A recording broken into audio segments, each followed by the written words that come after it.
Hello everyone, I'm Maddie. In this video, I want to talk a little bit about ancient familiars in Icarus Phoenix. You probably remember from Viking Riders of Icarus that ancient Caspert and ancient Veldon spawned randomly in place of normal Caspert and Veldon in their natural habitats, Parnas Coast and Trittle Rift respectively. However, that is not the case in Phoenix since introduction of the custom dungeon Ancient Lair. Let me tell you more about it. It is located in Familiar Academy at Hacking's Crossing, but you can also enter from cross-server. It is a solo dungeon, you can go in twice a day, and you need an entry item, which you can get from the calendar as your first reward every month. Inside, you will find Caspert and Veldon roaming around. They have a small chance of spawning as ancient. You may find a regular Caspert, but an ancient Veldon, or vice versa. If you're very lucky, you may find both ancient Caspert and ancient Veldon. If not, you will only see regular ones. Same as Riders of Icarus, the marks for normal Caspert and Veldon will work on ancients. The most effective ways to get marks for ancients are the following. For Caspert, kill world bosses in Parnas Coast for a chance at getting the item Rodon's Essence. For Veldon, you can buy heroic Trittle Rift mark boxes from NPC Panault in Trittle Rift. You will need to farm Hakana's vouchers, so again, back to killing world bosses. You can also craft the marks. It is a longer path but useful if you're a solo player. You can find more information on the Icarus wiki. And once you're stronger, you will also drop the marks from Squalid Harbor and Adelic to Remnant World Boss. And that is pretty much it as regards to the lair. It's pretty simple. I should probably mention that taming them is rather hard, so it's better if you stack taming chance before attempting to tame. And be above level 60, of course. Oh, sometimes when you are minding your own business doing other things, you will see the announcement of an ancient Caspert or Veldon spawning inside the lair, and that doesn't mean that they spawned for you, but for another person that just entered the lair. I wanted to clarify that because back in the day, every time I saw the message, I went running inside my lair and encountered nothing but disappointment.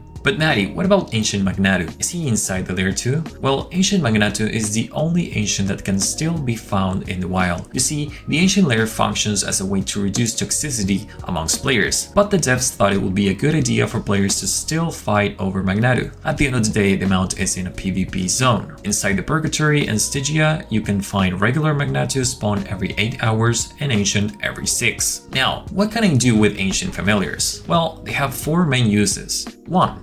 You can get them to max level, seal them, and use them to temper another familiar from +5 to +7. It is recommended that you use 3 ancients for each time you want to temper so that you get high chance of succeeding. Otherwise, you risk failing and losing your ancients. Don't forget that you also need familiar enhancers plus, the green ones instead of pink. You can find the recipe and materials from familiar coin NPC at familiar farm. 2. You can temper ancients to +5 and use them as your starter seals until you get something better. Veldon for physical classes and Caspert for magical. 3.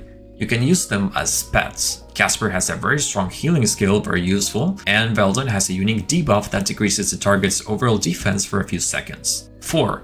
With ancients, you can awaken your Tamajan weapon. However, I won't really go into detail on that since nobody uses Tamajan weapons anymore, as Solaris is becoming rather easier and easier to obtain. And as we know, awakening on Solaris weapons is not available. If you have any other questions or opinions on ancients, let me know in the comments. I hope you found this video helpful, and I will see you in the skies of Medelis.